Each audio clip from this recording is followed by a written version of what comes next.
No. No.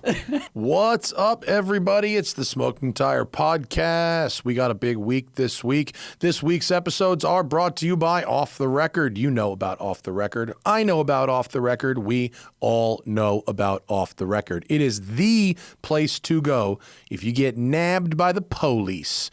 No matter what your moving violation, big or small, Off the Record is here for you. They will help you fight those tickets, keeping those points off your record. If you get a ticket, all you do is go to offtherecord.com/TST or download that Off the Record app. Use code TST10 on the app. You'll get 10% off all your legal services with Off the Record. Then all you do is take a photo or a scan of your ticket, send it to Off the Record, and they will fight those tickets on your behalf. You don't have to do anything else, and their winning percentage is amazing. If they don't get those points off your record, you don't pay. Every single week, I get an email, a call, a note from someone on Instagram that Off the Record saved their backsides and got them out of those points. And no, those points they're real. They make your insurance go up. You could be denied for a car insurance or a loan. It follows you around. It's more than just that ticket. That's why you need Off the Record. Go to offtherecord.com/TST or code TST10 on the Off the Record app for 10% off legal services from Off the Record. Do it now. Oh, man. Well, I'm not going to get up and do anything about it right now. But did you forget to wash your hands after you No, moved? You know what? No. No. There's no context when someone smells their hand and goes, whoa. No, you know what it is? The fucking sponge downstairs. Oh yeah. When you leave the wet sponge in the sink, gets that mildewy smell. Yeah. And then you got to put the sponge in the little shallow dish in the microwave for 3 minutes to get rid of it. But that smell comes off on your hands. Yeah, it does. And I washed my hands twice, and it's still there. It's not pleasant. You guys have the fast orange cleaner downstairs, right? Yeah. Let's try that next. Yeah, probably. I need Still smells! I need to scrub a full layer of skin off now. Yeah. Hello, everybody. Late podcast this week. Sorry, but fucking doing our best over here. I thought very optimistically that Mr. Jethro Bovington, who I drove for 3 hours with, would be up for a podcast in that car on the way to. And he was like, no, I recorded one this morning. I don't really have the energy. Okay, fine. No problem, bro. Meanwhile, we end up talking the entire fucking drive. I thought he was going to say it, yeah. I was willing to drive. Like, if I thought he'd be dead, like, I didn't know where he was flying in from. I was like, fucking nap, whatever. But we just ended up talking the whole time. I was like, we got there and I was like, I could have recorded that. Could have sold that. That would have been a thing. Does he think is his show with, because I know he does one with Dax about F1, is it like a different energy than ours where he thinks he has to be more on, or is he just thought he had to be on? Yeah. I don't know. I don't know. And I love Jethro. We had a great time. But like, I know. We could have done that. There was no. Well, it's not like you talked about cars and what you've been up to lately and stuff like that. It's not like travels. It's not like we had the exact conversation we would have had if there was sound speeds. I was literally thinking about this in the shower yesterday. I'm like, I bet they're going to talk about all the normal things again. Yeah. It's just, yeah. And then he was like, we'll do it after work on no Wednesday. Way that'll happen. And we had it was a road and track performance car of the year, Thunderhill, 2 track days, 2 road days. The track days, hot track 7 to 7. Hot track. Whoa. 12 hours hot track. That, for people listening, hot track even with filming, is normally like 9 to 5. Yeah. If you pay extra for 6. 7 to 7. Damn. Hot track. And so like I 9 sports cars, like great time, like dozens of sets of tires, made videos for road and track with every car. I love the group tests because you just cannot compare 2 cars without driving them back to back on the same day. You just can't. And I learned so many things, a bunch of things about a bunch of cars. My mind was changed after driving a bunch of other cars. And fortunately, I wasn't completely wrong about any of the cars. Like when my example that I always use is when I went to the original Supra launch, the current Supra, and I drove it at the launch, and I was like, oh, this thing's all right. And then I drove it 2 weeks later at Performance Car of the Year 20. It was filmed in 19, but it was 2020. And it was like, oh, actually, this car is terrible. Like, it was just like really not good at all. Because you drove an M2. We had the M2 right. and we had a bunch of other cars there. And compared to these other Yeah. cars, it was just like not good. And they've since updated the Supra and made it better. Okay, fine. But I had just driven the Nismo Z, which we'll talk about in a second. And I was like, man, I liked this thing, but like some other people in the launch like really didn't. And I was like, Am I fucked up here? Like, what's going on? Like, why am I having? I was getting like imposter syndrome, but then I drove it again, and I was like, no, I was right. It's good.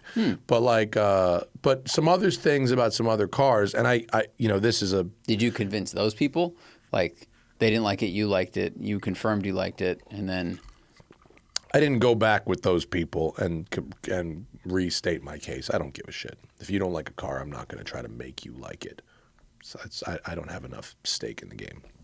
But I did tell, everyone that I spoke to that didn't like it, I know for a fact I could beat them around a track. And so, like, I've said it before, but like, if you can't beat me around a racetrack or equal me on a racetrack, like, I don't want to hear what you have to say about a car. Like, I just don't. And that's maybe a shitty thing for me to say, but like, that's how I judge your ability to do this job. I look forward to talking to you about a car later in this show.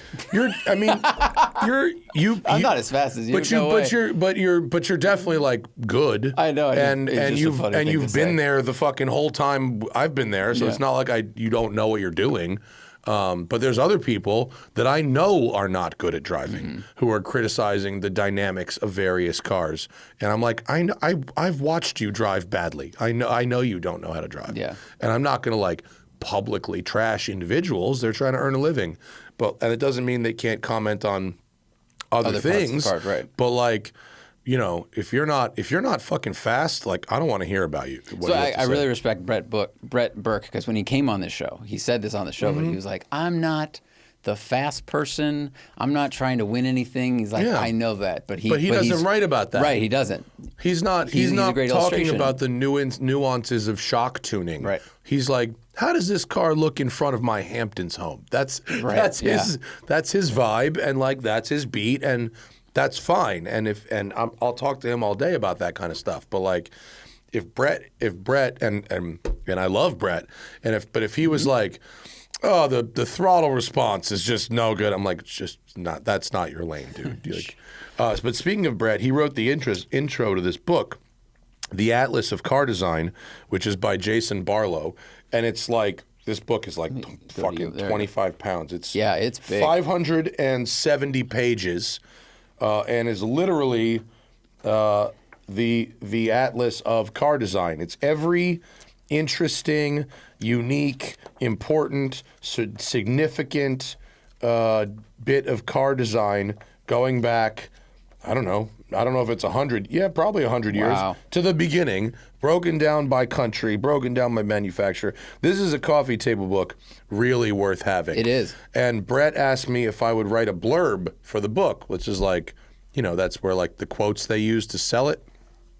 And so they sent me one, and I did write the blurb, but I wrote the blurb before I got the physical book.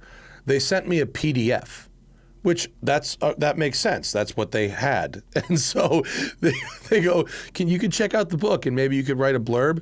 And they send me this PDF, and I open it, and it's a 600-page PDF, and I'm like, what the fuck? And so I did read a bunch of it on my computer. I found your blurb. Oh, you did? I did. It's used on the marketing? It's fade on. Oh, reviews. There we go. Where do that's where they put them. They put it in where the there it is.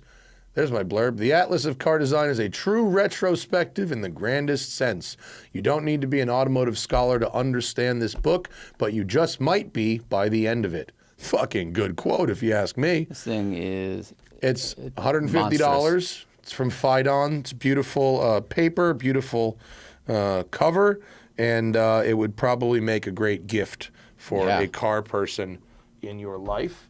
And then Type 7, Mr. Ted Gashu over at Type 7 just published a book, the Artifacts Porsche book. Have you seen this thing? No, this is even so. So it's for people Rensport listening. this week. The Atlas book is like 3 MacBook Pro 17 inches stacked on top of each other. This is even bigger. like 50% So bigger. this is what is this? This is a book. It's about Porsche, obviously, and it comes with some type of certificate of authenticity. Signed by. And it comes with a toe strap to lift the thing out of the case. And it's Rensport this week at Laguna Seca, and I'm not there. Just opening this thing, Jesus! Look at this thing. It's got like a whole. Oh, and I have to like undo this. It's really got a little string. It's really masterfully packaged, but it's got another certificate of authenticity inside, and it's just a whole bunch of photographs, design studies, photographs from inside the Porsche archives. So they went through and they looked at all the cool Porsche archives from the offices and the factory and the design studio. This is like Can a you figure sign-in out who sheet signed for that? the archive. That's what this is. So it's like the you were here on this day. I've been to that archive. It's pretty interesting. So the Porsche Artifacts book by Type 7, very, very cool stuff. And if there's a Porsche nerd in your social circle, this is probably really expensive. I have absolutely no idea what it costs. But it looks really, really cool, and it comes in an amazing box, and they might actually sell it. I wonder, it's got like a Porsche part number on it.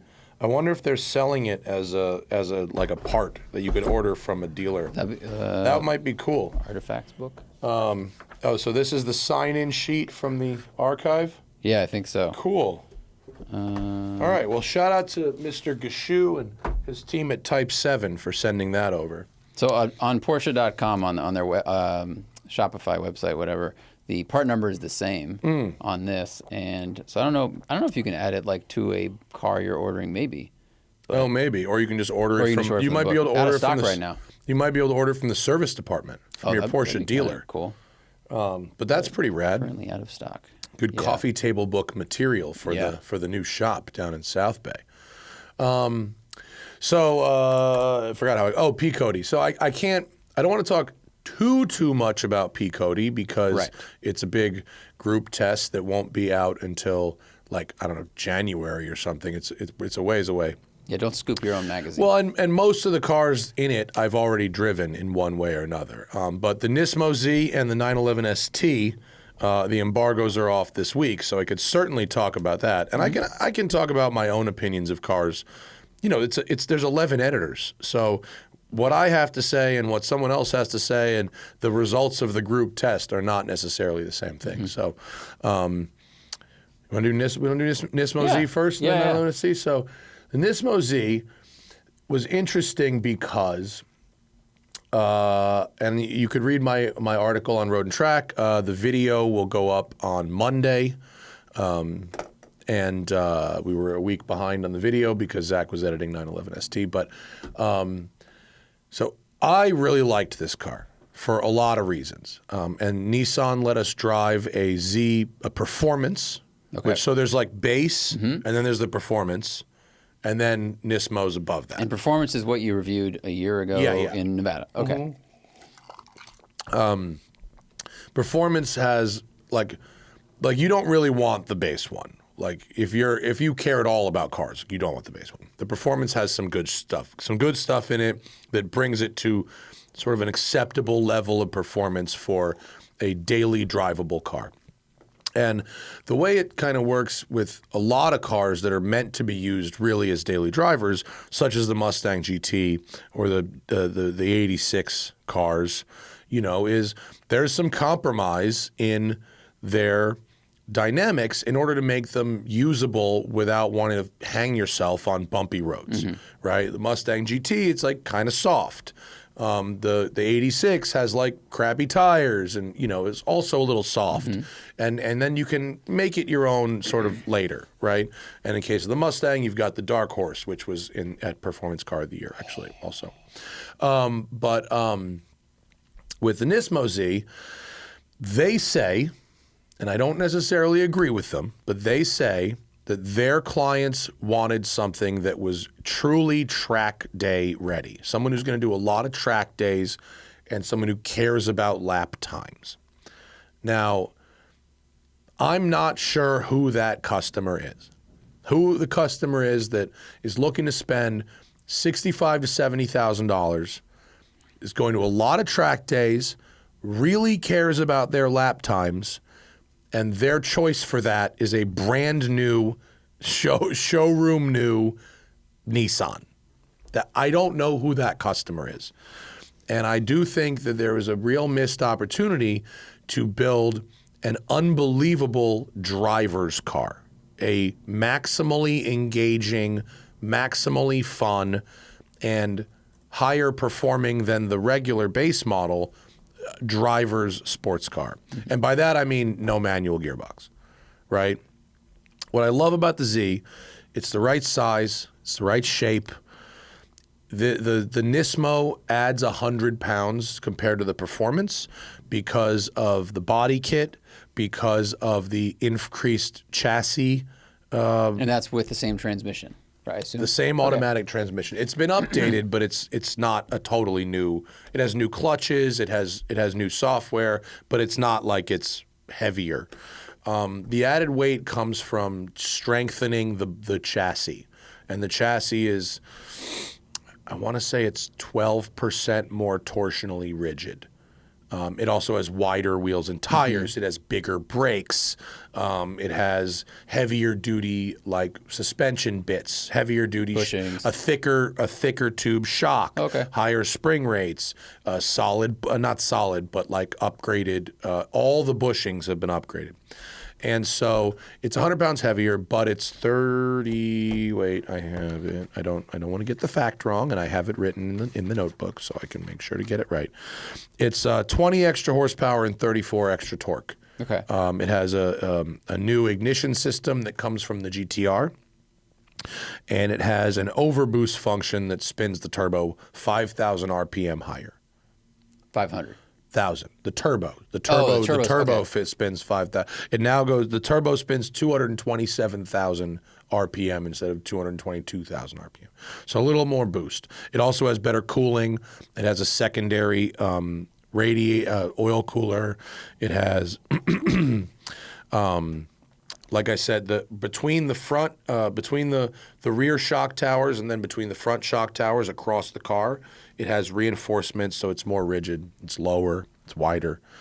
It's a pretty comprehensive upgrade then. You couldn't build one out of a Z. Right. You know, if you bought the wheels and you bought the suspension bits, there's still stuff inside that you couldn't get. Because the reinforcement, it's not just like a strut tower brace, right? It's okay. It's at the welding level. And so you actually couldn't build one out of the cheaper one, which is a bummer. Because then you could have a manual one. And I kept harping on the fucking lack of a manual because it was very frustrating. Having said that, in my opinion, the 9-speed automatic is much improved and is about as good as a torque converter auto can be. So like, it's on the level of what BMW uses in the M2 Auto or the ZF that gets used in a bunch of stuff. Like it's that. It shifts. It upshifts 27% faster and downshifts 50% faster than the base auto. And if you hit the red line, it stays there, but it doesn't die the performance. It doesn't bog. I will say that.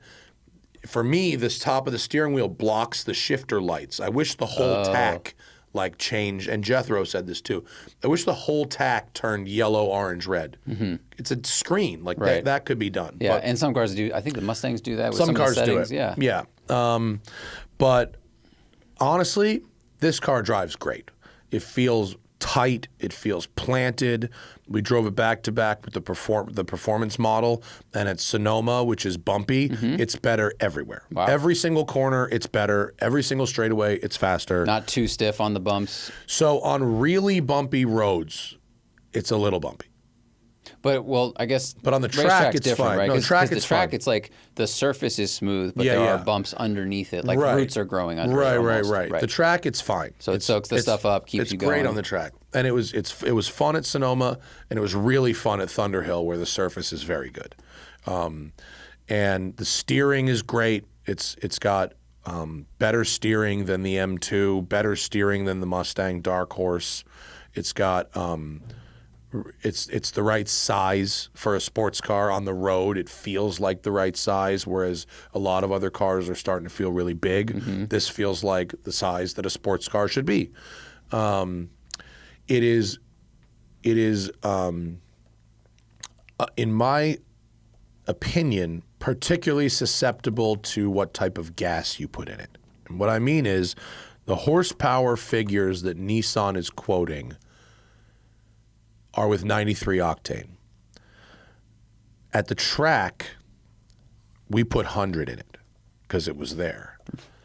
And it felt really fast, like it probably was underestimated by 30 or 40 horsepower. And then on the road, we put 91 in it, and it felt noticeably down on power. So that's, and someone else, it wasn't Dan Edmonds, but it was somebody like Dan Edmonds was at the launch, and they said with the regular Z performance on 91 versus 93, it went a couple of tenths slower in the quarter mile. So I think that engine pulls a decent amount of power if you're running California 91. Something to think about. For context for size, because you mentioned that, overall length is 172 inches, whereas the M2, which is actually priced kind of similar, is 8 inches longer. Yeah, the M2, as tested at P. Cody, as tested, the Nismo was 67,000, the M2 was 76,000, and the Dark Horse was 74,000. Okay. That was a close bit of competition between those three cars. I mean, M2 starts at 64. But it does, but like you add things and immediately things add up really fast.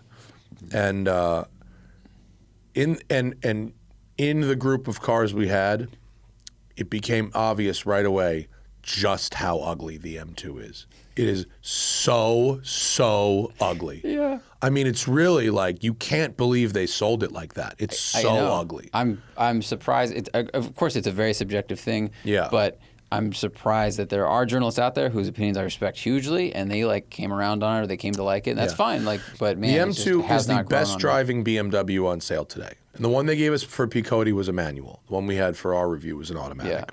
Yeah. And but heinous looking, especially in that fucking powder blue color. Just awful. Black kind of hides it a bit. We saw an M2 CS on the road afterwards, and I was like, fuck, that is what a looker. Yeah. And even before that, before they facelifted, like the last gen M2, I just think is a very good looking car, right amount of aggression, but a little bit subtle. Subtlety. This is no bueno. Yeah.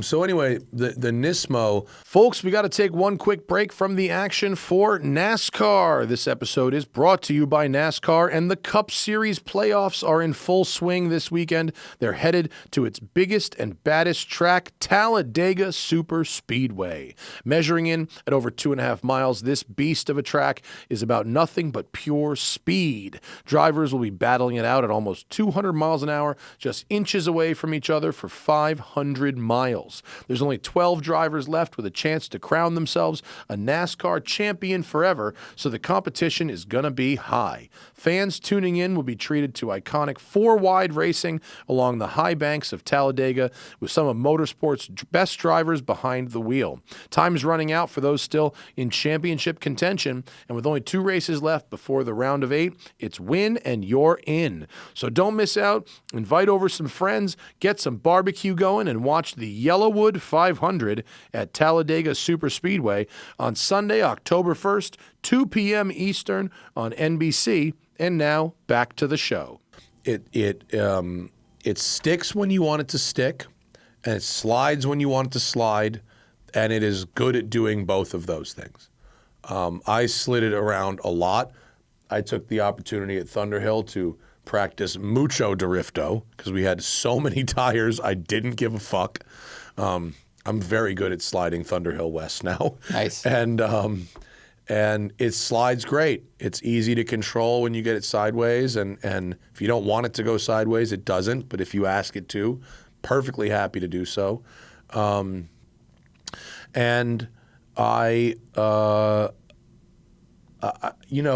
yeah, $67,000 is a lot of money, but like the Mustang and the M2 were both more.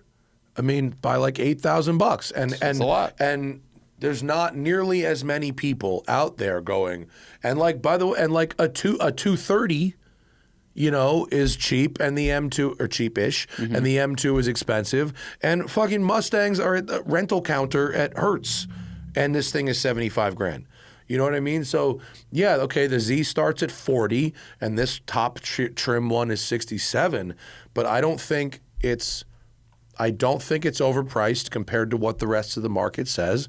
I don't think it's overpriced compared to how it drives. There's nothing particularly flash about it, so you're not going to really show off to anybody with a Nismo Z other than like super Nissan nerds. But it's got really, really strong sports car chops. And other than not having a stick, which is a bummer, and I would love it with a stick. And I know for a fact, I was told by multiple people who work at Nissan, that there is a stick prototype kicking around, and there is no regulatory or technical reason that they couldn't make it in a stick. Okay. My guess is by the end of next year, it'll be available in a stick. Yeah.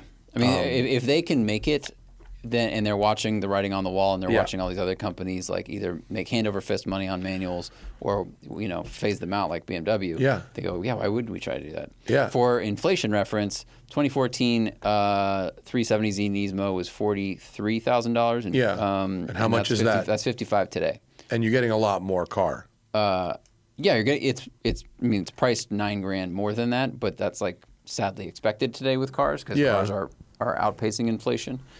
I liked the old Nismo when I drove one. It just felt like a really stiff, kind of heavy vehicle. The old Nismo to me was not great. It didn't have good brakes. The brakes on this are much, much better. It didn't have it was not a total packaged vehicle to me in a way that really felt like anything good. This feels like a complete packaged vehicle, and I really liked it. I mean, and the other people at there were some people that didn't like the gearbox, that didn't think it shifted fast enough. I think it shifts fast enough as long as you know where to shift it. You know what I mean? Like, you have to put it in Sport Plus because it does change in normal mode, it acts like a slush box. Right, of course. In Sport, it improves it. And in Sport Plus, it shifts pretty crisp. Still a torque converter, but a pretty good one. So, like, on its own merits, pretty solid stuff. On downshifts, like, how much room do you need to downshift? You need maybe a 500 RPM cushion. Okay. You don't need. It's not a PDK, but it's not like you need 3,000 RPM. It's not a lazy. It'll give you the gear. It'll give you the gear. Yeah. And if you're actually doing track stuff, you are slowing down with the brakes for a turn much faster than you're slowing down with the transmission. Right. So I don't think downshifting speed is as important there unless it can't meet you when you're ready to go back on throttle. Yeah, I think giving you the gear and having a small cushion is more important than the speed of the downshift, right? Well, you don't want to ask for the gear multiple times. Exactly. Yeah, right. Yeah. I thought it was fine. I really did. But, for P. Cody, we had two trophies, under 100K and over 100K. And under 100K was the Integra Type S, the M2, the Mustang, and the Nismo. And all of those cars, all three other cars, were stick. So this thing, it's not a direct comparison. This really started at a disadvantage to those cars. You know, and it's weird that that Nissan didn't go, you know, really every other car in this category is available in a manual. And we can do it. It's already here. Doesn't cost extra to develop it. So that's a weird choice and a bummer. But judged on its own merits, I think it's a nice car. As long as you put the right gas in it. If you put the 100 in it, it was fucking fast. I bet. It was really fast. It was like because the ones on the launch, they were filling them up at Sonoma. And when I went out on the street and drove it, I was like, this is an animal. You know, because on the track, a car can feel quick. But then you go on a tight Oakville grade or Dry Creek Road over by Sonoma where we drove the Civic Type R. And I was like, this is like too fast for this road. Like this thing is flying. And now having done a similar road again on 91, I was like, oh, they definitely had 100 octane in this thing. That's very sneaky. Yeah. Yeah. Like, wow, we're here. Or at least 93. Yeah. I mean, at least. It was making optimal power. It was making optimal power. And I'm not saying that anyone was cheating or anything like that, but the power was noticeably affected by the quality of the gasoline. But I liked the car, and I liked it. Forgetting the speed, I liked it because of the size, the inputs, and the feel of it, which was very, very good. And I think these days that matters so much more, at least to me, than outright speed, because speed is easy and fairly cheap, like almost literally at this point. You get something with a turbocharged engine, you tune it if you need to, but it's all we're paying attention to all the other things. Yeah, on track, the BMW M2, if you turn the traction control off, which I did, it has so much power that it will slide every single corner on Thunderhill West without even trying. That's the smaller track. Okay. It's the smaller one. It's the one that we use because a longer track doesn't give us any real advantage. I agree, because Thunderhill main track is huge. It's very huge. Long. Like it's huge. Fourth gear sweepers for a lot of it. Yeah. Cool. I actually find Thunderhill West is like a lot like Streets of Willow, but prettier. That's nice. Yeah. Okay. And it's a fun track for testing.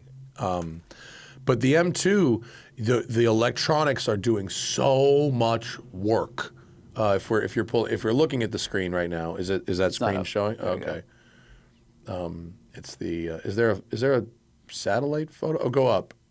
It's that one, the one you're on, W. Yeah, that one. That's it. That's the configuration we use. And this map doesn't show the elevation. There's quite a bit. It's very pretty. It's nice. The photos look great. In springtime, it looks like the Windows PC loading screen. Yeah, it was a bit dry, but it still looked really good, and the light was very golden. It was really, really pretty. But the M2, the electronics are putting in work to keep that thing from sliding everywhere. It's a lunatic of a car. Yeah, E-diff plus all of the stability and everything. Yeah, that makes sense. But the steering is numb. So it wants to oversteer all over the fucking place, but it has absolutely no feel in the steering. So you don't know where the front wheels are. Yeah. I hate that. Yeah. Hate that. Okay, so anyway, there's other things if people have questions about things, but I don't want to talk too much about P. Cody and Scoop myself. But you went to Italy to drive 911 ST. I did. And I want to hear about that. You texted me saying, can we get an allocation? Yeah, I did. Which might have broken some sort of embargo rule. No, but, I don't think that's a rule. Actually, that's true. I didn't tell you anything about the driving impressions. I literally just said this would be a smart business idea. Yeah. Not that...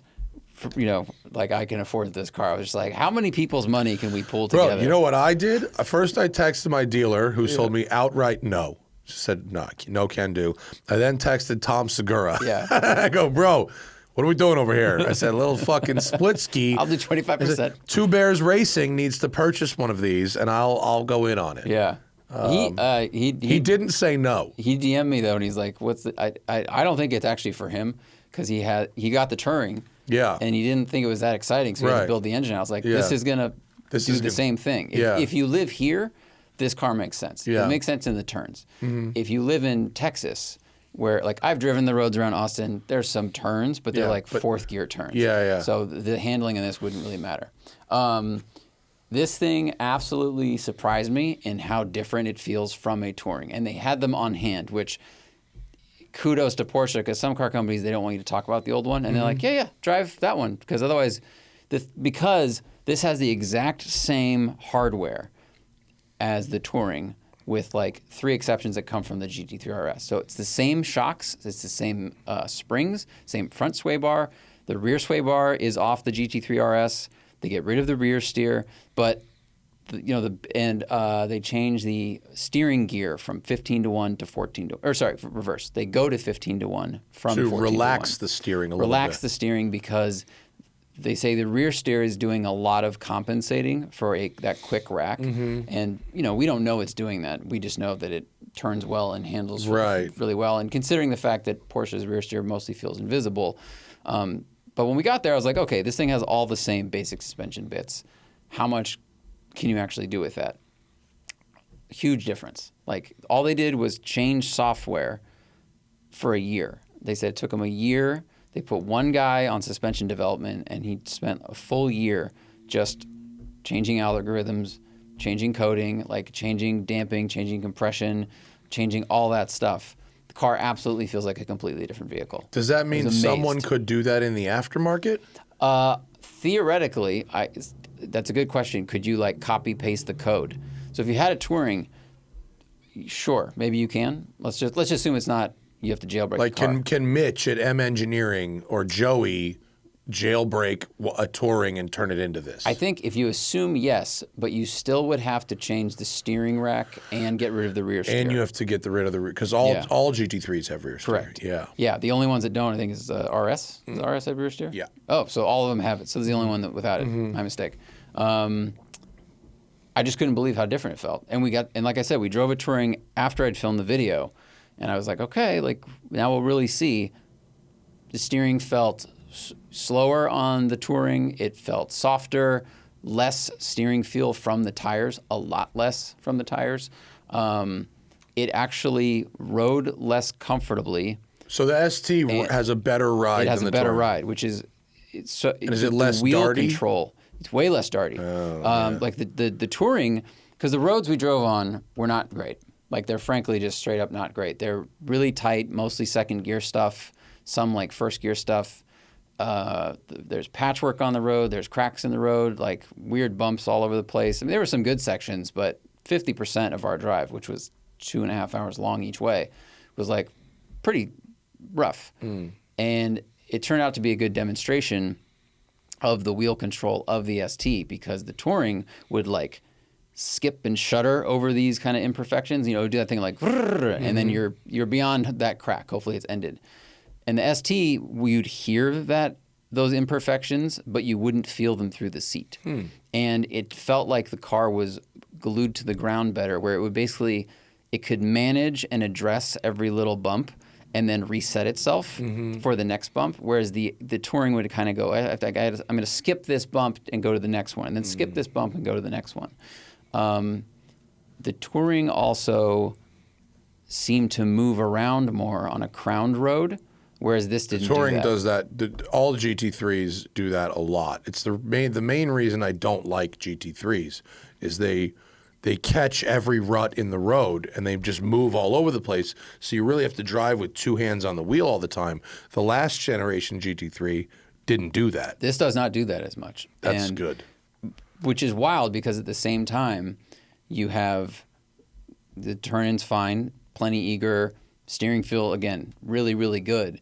So sometimes we get these cars where if we want the front to be nimble, well, okay, you're going to deal with tram lining and all these other things. And somehow it's like they turned that stuff down, but turned information up. It was wild. And it's louder inside because there's very little sound deadening. Yeah. So road noise is definitely a thing. Our car had the bucket seats, which are awesome for 2 hours. And then once I get to hour 3.5, I'm like, I need some lumbar support. Yeah. You can get the 4-way sport seats if you want. And what else about it? And the clutch, which is an amazing piece of science. They lightened the clutch and flywheel mass by 50%, which is like... So is everybody stalling them? I stalled it 6 times. Did you? Oh, I did. In one day? No, 2 days. But I did. I mean, I don't drive race clutch things very often. I stalled the Touring a bunch more than I've stalled any other car before or since I was a kid. Yeah. Yeah. I remember you told me. And this is And even when they lighter. said they're lighting it from that, I'm like, that's not a good idea.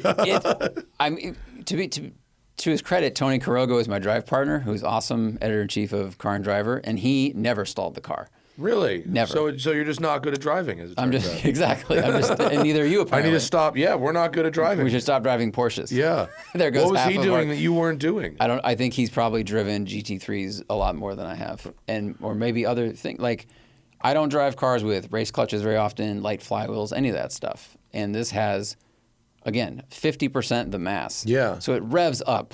Yeah. Like a fucking bottle rocket, and then the revs go down super, super quick too.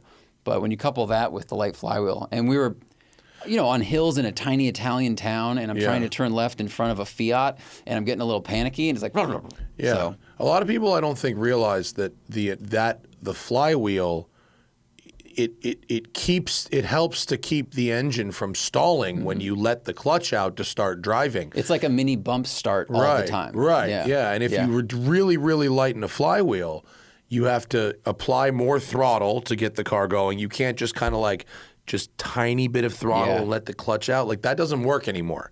You have to like hold the throttle in to get it to kind of go. Totally. Yeah. And that it can make cars very tricky to drive. It's part of the reason I didn't love the Touring for like an everyday car. Or I said I think that actually this might be better with PDK because that doesn't have that problem. I mean, it feels weird because the Touring was on this pedestal, and I helped put it there.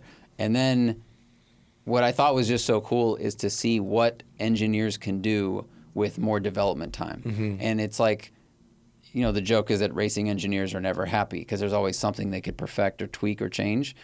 But we, the consumer or the journalist or the enthusiast, well, we get this thing and it's so much better than its predecessor. Right. Like when the Touring came out, we're like, thank God it's got a manual and this has got to be the bee's knees. But there's engineers going, oh, if we only had a little more time. So they gave him a full fucking year. Well, that's the different. Nismo's same thing. The Nismo people were like, we had an extra year and a half to do this. We had an extra year and a half to do this. So like they were saying the same kind of shit. And that's how you end up with a much better car. I think. But like these things are going to be like I've heard through the grapevine. 300 over is what I keep hearing. Yeah. And like, Which sucks. nah. That's like a hard no. It's like a deep, deep, very serious, absolutely fucking not. Yeah. I mean, they're 300 over a car that's almost 300 grand. right. So this is 600. It's outpacing. I mean, the 911R we know was eventually being sold for like 500, but it's Now, fallen one back down a now little is bit. like probably 4. Yeah, and they're very. I'm sure they feel very different, but like this is the successor to the 911R. They just wanted to give it a different name. Yeah. But that's just so much money. Yeah. It's so much money. It's so much money, and you can get not exactly the same thing, but you can get the vibe for a lot less money than that from Porsche. Yeah, I mean, especially if you're willing to go used, if you got like a 997 GT3, Yeah. or even a 991 GT, and then gave it to Joey, Yeah. and gave him $80,000, Like you can't get exactly the same thing, but you can get close. yeah, that's what's tough. But Yeah. I think they'll sell everyone because it's course it's they rare will. and amazing, Yeah. and it's naturally aspirated and all that shit. Yeah, and people are still getting their GT car allocations from the 918, which go through 2025. Yeah. Which is so there's people who will just they'll Anyone just that take had a them all. 918 will probably get like first crack at these. Yeah. A thing I like about this, I like it way more than the Sport Classic, because the Sport Classic, you can get so much of that experience from a bunch of their A catalog. rear-wheel drive GTS. Basically. Exactly. You get that with like a nice interior that you spec out, and Yeah. you're 90% of the way there. This, on the other hand, it's like, well, unless you have you can't get a non-rear steer GT3. Yeah, yeah. So it is special in that way. And Yeah. it drives fucking great. I'm sure it does. Yeah. Yeah. There's going to be press cars in the fleet. Oh, good. I'll have to have my own little go We'll have to when reassess one gets here. on a Yeah. better road. Take 2. So yeah, the video is up on the channel. I think the numbers were looking pretty good on it. Over a actually. hundo. Oh, nice. Good man. Let's man. try to multiply that by 10, and then we can buy a badge for this thing. If that gets multiplied by 4, then the flight is worth it. It took 4 days for you to make that video. Yeah, it did.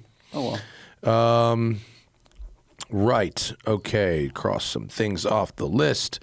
I'm going to have to call off the record because I got allegedly, I was allegedly busted by the CHP outside of Sacramento for allegedly doing 92 and a 70.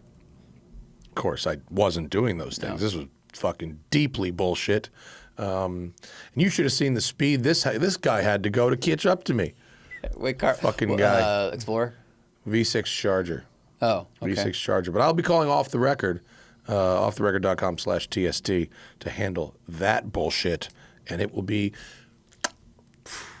like a fart in the wind, they say. It will dissipate down to zero. It won't be your problem because the wind will take it away. Yes.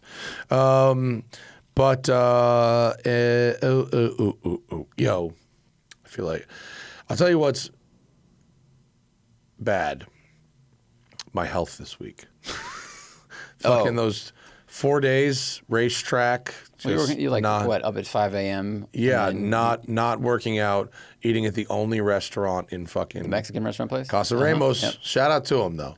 They put up with a lot of smelly post-racetrack people. Yeah, but that is the best food in Willow. It's it. It's all you've got. There's no other option. 3 nights in a row. Casa Ramos. Yeah. We have the new orange dial, the Notice watch, the Canyon in orange. I put it on the Instagram. You can see the up close detail. Orange Crush. The Notice guys are going to be at the thing at South Bay tomorrow with the teal. Go up. It's buried in on the right, second post over there. Third. Yeah, there you go.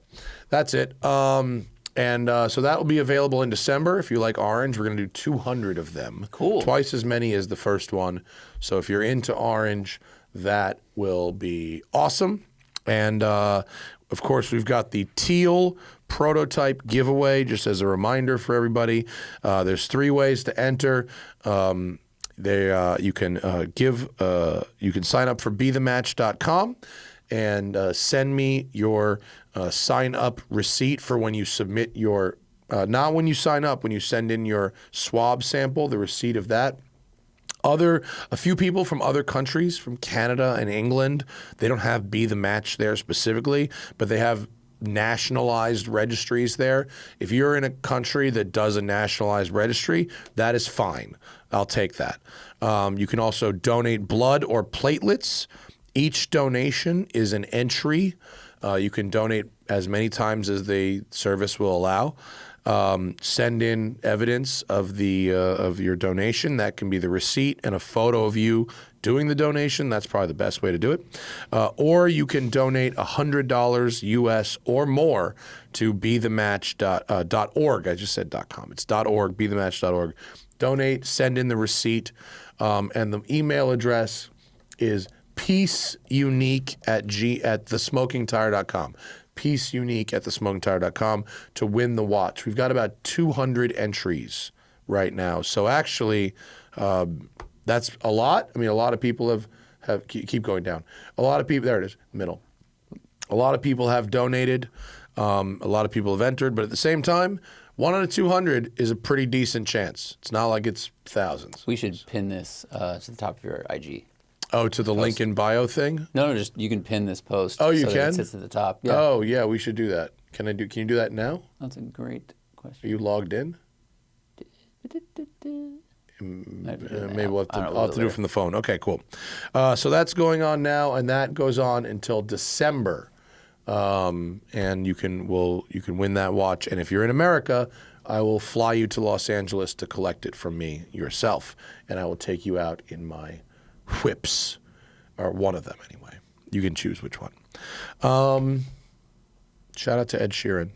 We went to the Ed Sheeran concert, and that guy is amazing. Actually, I was not a big Ed Sheeran fan. I wasn't like not a fan, but like 81,000 fucking people in the round at SoFi Stadium, just him and an acoustic guitar. That's fucking nuts. It's impressive. And pulling it off. Yeah. And doing live looping. I didn't realize that most of Ed Sheeran's songs are just him doing looping. I don't know that either. Yeah. Like Reggie Watts style? Like plays the thing and then loops everything? Whoa. But with a guitar. Right. And he assembles like every song in real time. Like he doesn't use a backing track. That's cool. Which is really impressive. Very cool. Yeah. And my homie Drew works for SoFi. Did we talk about this on the show, or did we talk about it at dinner after AYG?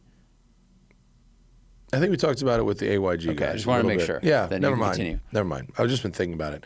And it seems like a lot of people do want the Car You Garbage card expansion pack. I told them, post on their social media as respectably and as much as possible. Yeah, don't like blow their shit up. Don't multi-post. Yeah. Be nice about it. Don't be a shitbag. But I would like to do the card game. Yeah. And I talked to Kippy about it, and they're gonna think about it. I didn't want to pressure him too much in doing it, but that was a fun time. I enjoyed having Kippy and Foley in studio. They're fucking. That was so fun.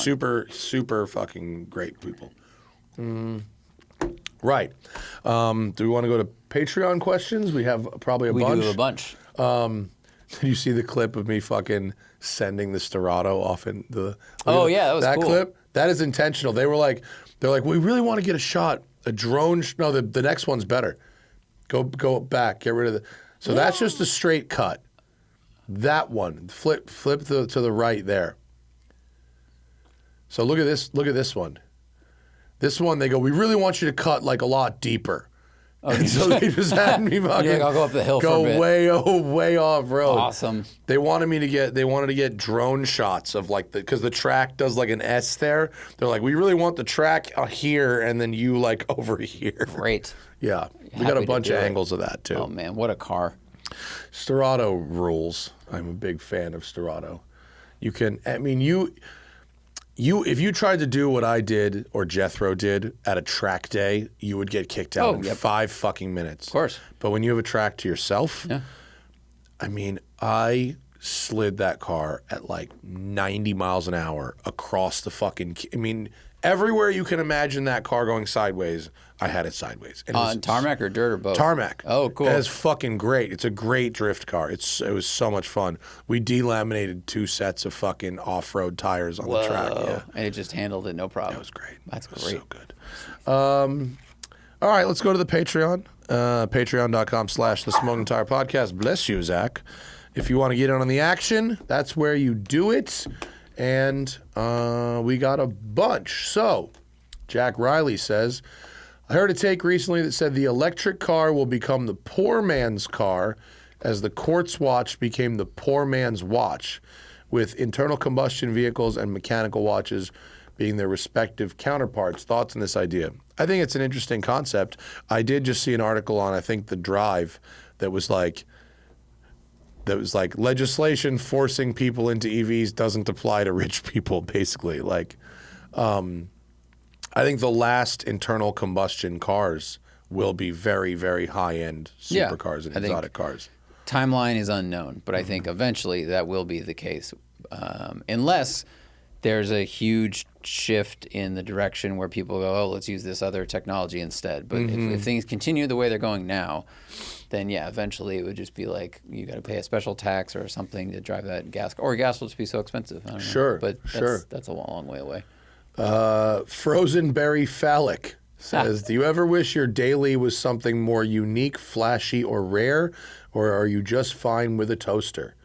I don't know about flashy, but like if I had a lot more money, I'd have a fucking sick daily. Take on Sports Turismo. Yeah. I live on some kind of budget. Like I'm not a daily is a depreciating car, so I can buy an expensive car as long as that money is going up or at least going down very, very slowly. Right? Like, True. But a daily is like, that's a depreciating asset. So I don't have enough money where I could buy $100,000 plus car that just is going to be worth 30 grand in 4 years. That's not how that, but yeah, Frozen Berry, Taycan Sport Turismo, 100%, ultimate daily.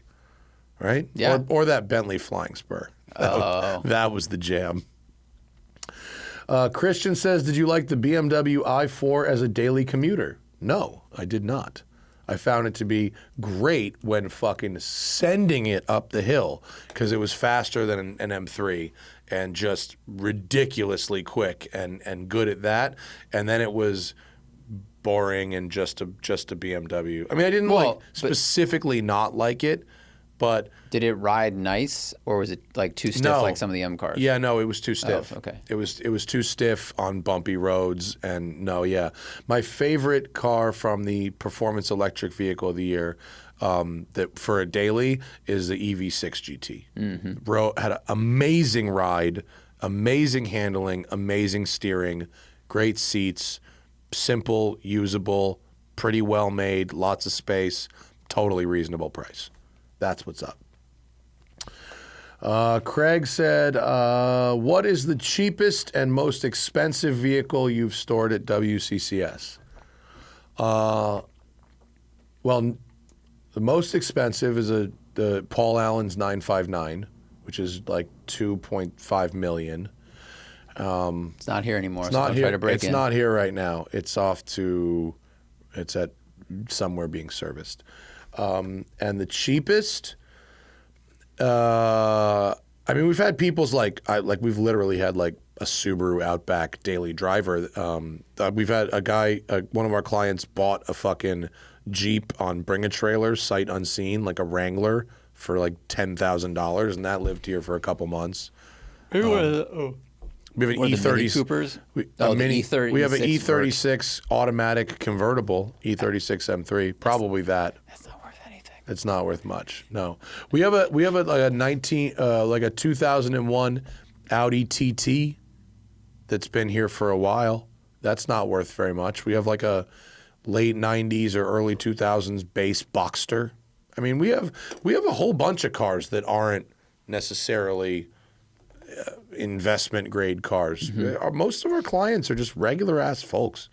There's far more cheap cars or relatively cheap cars here than there are insanely expensive cars. Yeah, definitely. I mean, the average is probably like 150 grand. Yeah. But like there's more sub $35,000 cars here than there are like $1 million cars. Plus. Yeah. Ryan Hayes says Volvo XC60 Recharge versus V60 Recharge. Can you elaborate on the XC60 air suspension versus the Ohlins in the V60? I mean, the air suspension is cushy. Mm-hmm. Ohlins is not. Ohlins is a performance suspension. Yeah. Very good, but yeah. I mean, like we had the Polestar 2 with Ohlins, and it handled nice, but it didn't ride soft. Yeah. Like if you live in a place with like good windy roads, if I lived back in Connecticut with the back roads where every trip to the grocery store was down a beautiful winding road, I might want the Ohlins. As it is, I live in a place with potholes and speed bumps and crazy dips to cross into driveways and shit, and most of my drives are straight lines and right angle turns. So air suspension is what's up. So, performance versus comfort, basically. Okay, Tough Ode. My friend and I booked tickets to fly to LA to buy a B5 S4 and drive it 3,000 miles back to New Jersey where we live. The car had $6,000 in recent service and seems very clean. Tips for a cross-country road trip, and are we crazy for doing this? Just have AAA. Yeah, upgrade to AAA like premium. Yeah. So that if you need to get the thing flatbedded, you're not paying like $1,000. I mean, make sure the tires are good before you do that. Check for leaks. Well, let's say just did a bunch of service. Yeah.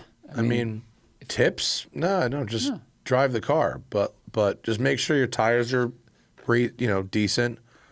This won't have any basis in fact, but I would do the first 1,000 miles on very populated highways before I go, let's take a detour to look at this thing. Yeah. I wouldn't drive up a mountain right away just in case it takes a shit. Right. But otherwise, get AAA Platinum, 160 mile, I think, tow range. Yeah.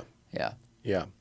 Ivan Capote says, which cars, old or new, deserve to be repaired and maintained due to them providing a rewarding experience worth the investment? I feel like this question has so many answers. I kept it because it's interesting, but I think Ivan, who great Patreon member, been here for a long time, It just seems like the list could be hundreds. What's fun and, you know, quick? I mean, manual, exciting, good looking, like all of those things. Yeah, I mean, any engaging sports car, any like homologation, you know, street version of a race car, like literally hundreds of cars. You're right, literally. I still get excited when I see, and most of them MGBs already on the are. road. I think, I mean, there's not a lot of cars where it's like, nobody gives a shit about those, and yet they should because we're all missing something. Right. Yeah, the people that buy it new, there's always like a pool of piranhas like us waiting for the car to depreciate enough where we can then buy it and, you know, keep it, maintain it, and put money in it. Joe wants opinion on a watch, and I've never once heard of the brand that he's asking about. Okay. Sorry, Joe. Andrew Stone says, if copyright didn't exist, what music would you use in your videos? I probably wouldn't use that much music, honestly. Not a lot, but I don't know, everything, anything. What? I mean, the problem with, well, it's not the problem, but like music that has lyrics in it is not useful for videos. True. You need like ambient music, and like you generally just like there's a vibe that you're going for, and you type in like trance music, like epic classical music, like, and that's how you find it. You'd have to get the instrumentals of a lot of songs, right? So yes, then you could use I'd use all the Metallica, and I'd send the clips to Lars. I would just tag him on Twitter all the time. Yeah. Red Rover says, in Road and Track, I gushed about the engine notes of the Porsche RS cars. Do you think the Boxster going exclusively electric will crater the sales and force Porsche to pivot? No, because the GT cars are going to be gas still. That's not. That's not going to be a problem. Yeah, I don't think they'd. If he means pivot, like go back, I don't think they'll do that because I don't think they can. And I think they're going to keep their. If the number of cars they make that are EV or hybrid go up, they can again keep the GT cars. They can use that carbon credit to offset GT cars for as long as possible. So they'll just do that. Yeah. And I was not gushing about the sound of the 718 4-cylinder. I was talking about the RS car. So I'm not worried about that. Chad says, I remember a while back that Chevy had an option within the Corvette configurator where for an extra amount of money you could go to the factory and assist in assembling the engine that would go in your car. If this was an option anywhere else, what cars' engines would you want to do this for? Are there any car engine combos special enough to pay extra for this experience? No. No, I think it'd be cool. Build my car, send it to me. Oh, I would totally do it. If I had the time and like the money for it, sure. Like something with a V12, I'd love much to go rather see that. If the cars I want were built in like a day, you know, I would go to the factory and watch it go down the line and be built. That would be more interesting to me than to stand there and actually put the thing together. I don't give a fuck about that, you know. But I would like to go watch and document the car being built. That would be fun, and I think you can. I think Porsche allows you to do that with some of their cars. Visit and watch your car. Yeah, there were people when I went to the Leipzig plant that does Macan, Panamera, and Cayenne. There were people that were there following a car down the line. There was a way to do it. Yeah, probably. Yeah. I think you could probably do it at Lotus too, honestly. They'd fucking let you in there. Yeah, they would. Tyrrell Northcutt, with the release of the Gemera, do you think this will start a trend of 4-seater electric coupes? Will other manufacturers follow a similar formula? I feel like, Rolls-Royce is doing it. Spectre. Rolls-Royce is doing it. Lamborghini's doing it. What's the fucking other one? Lotus, they just did a sedan version of the Electra, which is called something I don't remember because I don't give a shit. I mean, if you're talking 4-door coupes that are electric, they're all going to make those. I mean, Taycan's doing it. If you're talking specifically 2-door coupe, definition of coupe, sort of. I mean, the Koenigsegg one is unique because it's got it's a 2-door, but the door is the whole length of the car. And the seats are all the same size. Yeah. They're all buckets. Yeah, I don't think a lot of other people are going to do not. that. That's a specific Koenigsegg kind of weirdness, but and you'd have to build unibody to fit that specific seating. Where like Taycan, Taycan is shared with Panamera, which is shared with Like there's so much cross-platform sharing these days that you'd have to figure out packaging for all these different cars. Right. William Ray said, would you still recommend the Draken that you drove for the drive in 2016? Yeah, that thing was rad. That was real cool.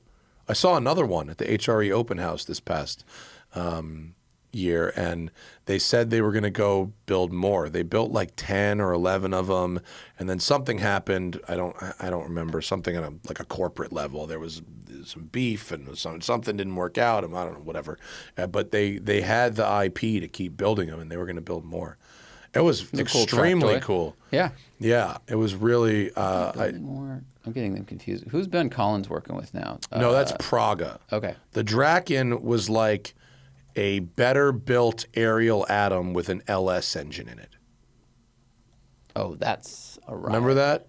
I don't think I was there that day, but Yeah. this thing looks... It looks, it kind of looks like if you did a 2-seat BAC mono, honestly. Yeah. When I drove the BAC mono, and we'll talk about that a different day, I drove it yesterday and the day before for P. Cody, I kind of would like wish there was like a 2-seater version called like the Duo or some shit.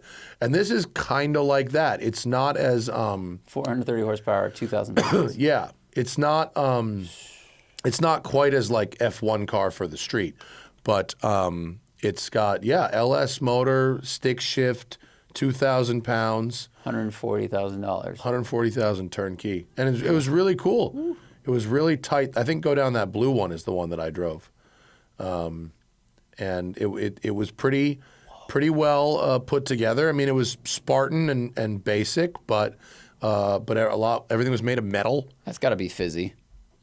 It was a good fucking time, and it was cool because like a Honda, the Honda engine that is in the Atom is very functional. It makes good power, but it's not like it feels particularly exotic or anything. And you do have to rev it out to get a bunch out of it. With this, it's so light, and the LS3 engine makes so much torque that you can still go pretty quick even without revving the snot out of it all the time. And so the turbocharged Atom is helped by that, but I think there's a quote to from your me. point, it makes it feel even less special because you're like, well, now it's a turbocharged 2-liter, which everybody has. I mean, it's a wild car, but not like an LS engine is that special. Indeed. But if you have an LS engine with a really cool collector exhaust setup, it can sound pretty rad. Just if you can make it not sound like a Corvette or a Camaro. Yeah. Yeah, they're fucking cool. And I mean, I haven't driven it since, but I remember it being good.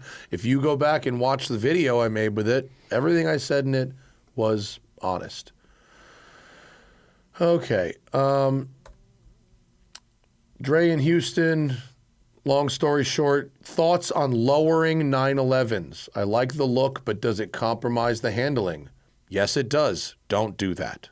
Or go to a race shop and do it the right way. If it's a track car where you cannon it a lot, like I mean, if you like the look, but like, yeah, there's a way to do it correctly. I know that Joey Seeley and BBI and other shops, like they do lower the cars. Dropping the center of gravity helps for your handling. But, if you just do lowering springs and you lose all this travel, like it won't ride as well. And then, I wouldn't mess with it. I can't imagine if you're doing it because you like the look that you're going to make, the end result will be a car that drives better.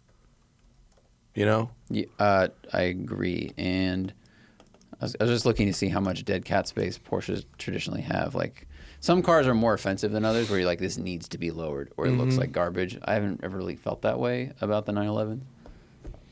Partly because the wheels are so big. I don't really love that next question.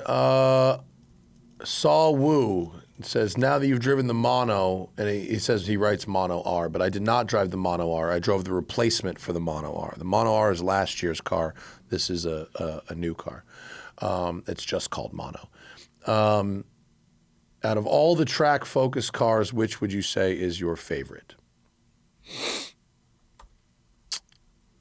Are we talking like track cars like the Draken and Mono and Ariel, like these weird skeletons, or are they including GT3 RS also or something like that? The thing that I overwhelmingly come away from after driving all those types of cars are that I really enjoy them on the street much more than I enjoy them on the track. On the track, I can't go fast unless I am comfortable. And in the mono, in formula fucking cars from racing schools, I'm just not comfortable. I'm cramped. I can't really move my hands. And when trying to go as fast as possible, I can't help but think, if I lose this car, I do not have the mobility in here to recover this. I do not have the protection I feel like I really want in a crash. Whereas the fastest I go on the track is in a car where I'm comfortable, where I feel surrounded by body work, you know? And so, like, I'm quicker in a really fast street. Like, I'll put me in like a 765 LT. That's or the Ferrari 296 we had, or something like that, and I'll go pretty fucking fast. But in the mono, one of driving on the track, I did not enjoy it all. I just didn't. Driving on the street, I thought was exceptional, but I don't want to own it. But the fucking 45 minutes I had with it on the street was wild, really wild. But like, I don't want one of those. Like, I would do 765 LT before I do any of those track day special kind of cars. And the mono guy, the cars like Handler, he said like 50% of the people who buy monos never take them on the track, but drive them on the street a lot. Well, because you can drive that at 7/10 on the street, and you're having a 150% experience in terms of excitement. Yeah. Because it's so interesting and unique and expose the elements and all that shit. But if you drive a Lamborghini STO on the road, you have to usually go faster really to fast. get excited because the capabilities are so high, and you're very insulated. Yeah. Jack Riley says, I read your Nismo article. I'm curious what your process is for writing. Do you have a place you sit, music you listen to, etc.? Not really. I don't. I just kind of, you know, I do by doing. So I just sit down and start writing. You write anywhere. Like, I've walked into your house before, and you're sitting at like a breakfast table high top. Yeah. And you're like, which ergonomically not great. Yeah. But you're just doing it. I can write anywhere.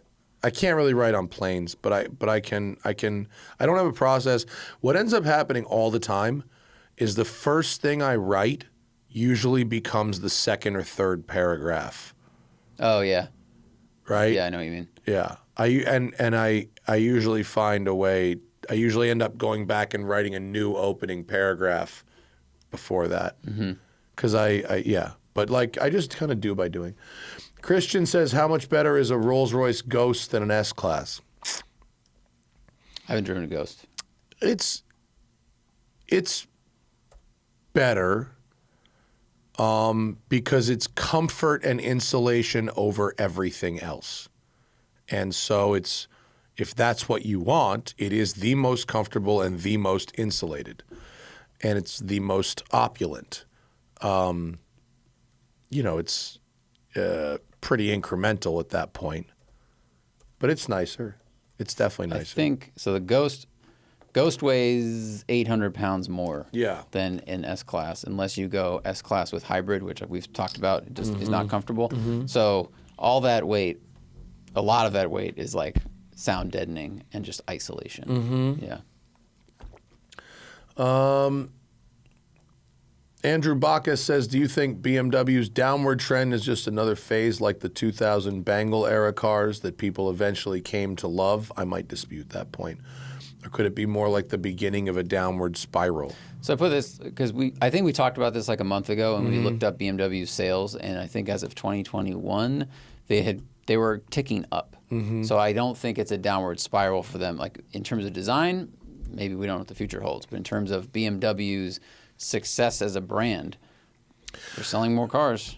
The cars, the ugly cars they're making right now, I see all over the place. Like, people are buying them. I don't see as many M3s and 4s as I thought I would in Los Angeles, but the 5 regular series, 3 series, 2, people are buying that stuff. So I don't know. Jake Shore says best auction site for listing a highly modified car. Pick one. You know, I don't know. None of the one site isn't better than another for a car because it's modified. I mean, the most important thing with an auction site, great photography, open and honest, records, scan them, you know, engaging with the community when they have questions, a good video showing the car. Like the site, I mean, it's like if you can get Doug to talk about it specifically, then Cars and Bids is great. But I don't think there's any site that's better than another site because a car is modified. Unless you're talking about a race car and then like racing junk or something. Yeah. I'm just abstaining because I'm not impartial.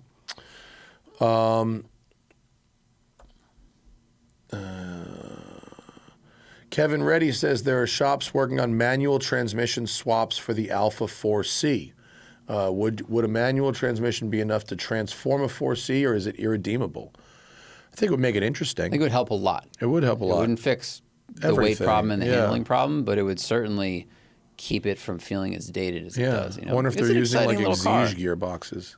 Oh, that makes sense. I mean, just based on configuration. Yeah. Shifter's pretty good too. Yeah, that would be. I'd like to see who's doing that. That's kind of interesting. All right. Let's see. What Luke says, what cars have the ugliest interiors with the best interiors, and can an awesome inside make up for a heinous outside? I mean, he mentioned BMW and Grand Wagoneer, and I'm like, that nailed it for me. I think the new Wagoneer is, it hasn't grown on me. I think it looks terrible, but the inside is like beautiful. And yeah, Grand Wagoneer is a good one. I've heard the BMW XI interior is amazing. XM? IX. IX. For the IX interior from James the Throttle House is incredible. The i3 had an amazing interior too. That was a good one. Can an awesome inside make up for a heinous outside? In some ways, yes. You're in the car a lot, and when you're in the car, you kind of stop caring how it looks. I found that. It would depend. For me, it would depend on the car's intent. If it's the daily toaster, I could deal with a little bit of an ugly car. If it's in good inside and drives well, then it can make up for it. It just depends on how ugly it is. Yeah. The new 7 Series, I don't care how nice it is. I cannot walk out and go, I'm so glad I own this. Because for me, design is so important. The Mercedes EQ and EQ line has a pretty good interior that does not make up for how ugly it is on the outside. Those are very ugly. Well, the Hyperscreen's also not great. That's not good either. And the braking situation. Right. I explained to the ZR2 ride and handling engineer, who is Larry Casilla, if he was from Brazil and worked out a lot. Okay. This guy is super cool. Name is Julio. And I was telling him about the BMW braking where the pedal moves away from you, and he just cocked his head. He's like, why? These guys, I mean, they design trucks. They hadn't been exposed to that. They couldn't comprehend that was a thing. Figure it out. Why they would do it. Yeah. I don't know. That new Cadillac Celestiq thing seems like it has a pretty nice interior. And Finally saw one on the road. Very heinous, isn't it? It was weird. The front looks cool, and then that whole back. It reminds me of Landau roof with opera window, right? But it's all the way at the back of the car. And then I saw a photo of one where, whatever that weird slash was bright red. The whole car is red, but the roof is black. So it really highlighted this strange wedge shape. It looked like an ice axe turned sideways or something like that. I don't know. Really, really strange. Yeah. Flannel Bob says, if you had a magical gun that could grow or shrink a car's proportions, what car would you shrink and what car would you grow? I would shrink a 992. To 997 sizes. Yeah. Yeah, that's a good one. And I know you'd lose some of the performance because the width has its benefits, but I mean, it's a good-looking car. What car would I grow? I don't know.